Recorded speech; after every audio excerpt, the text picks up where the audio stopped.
Hi there, this is Jeremy speaking from Video Gamers Oasis. I'd like to personally welcome you to my TikTok channel. Also, make sure to subscribe to my YouTube channel, Video Gamers Oasis, and click the notification bell. I've been reading the book Art of Atari, Deluxe Edition by Tim Lapetino.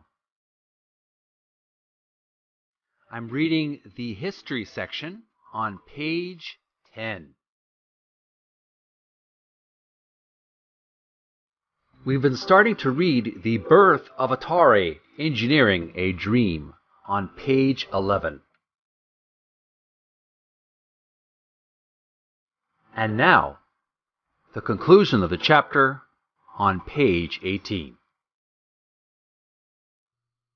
Taking the time and energy to invest in developing the consumer brand, supporting it with strong marketing and quality games. From an engineering standpoint, the 2600 was already outdated technology, but the consumer market had finally caught up with its original vision. That year, Atari would represent 1/3 of Warner's total annual income and became the fastest growing company in American history.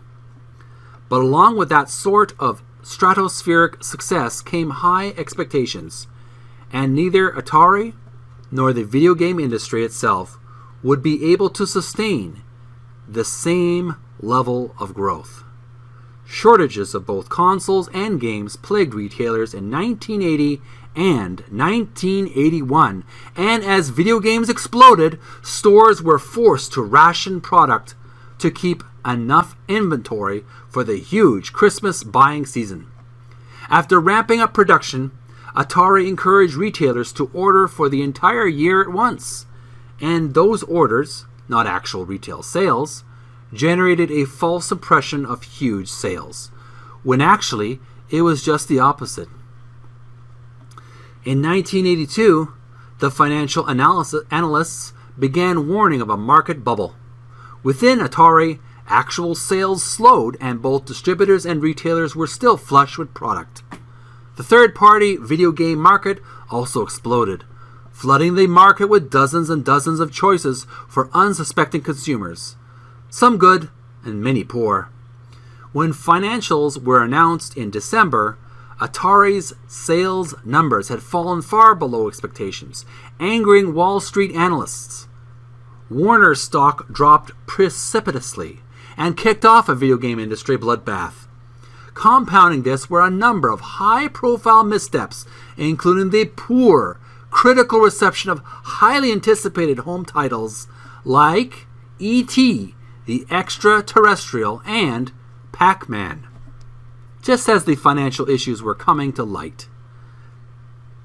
The industry's largest player was the engine that powered the North American video game market, and Atari's huge stumble sent shockwaves through it, which killed companies, canceled products, and caused rounds of layoffs both inside and outside of the company.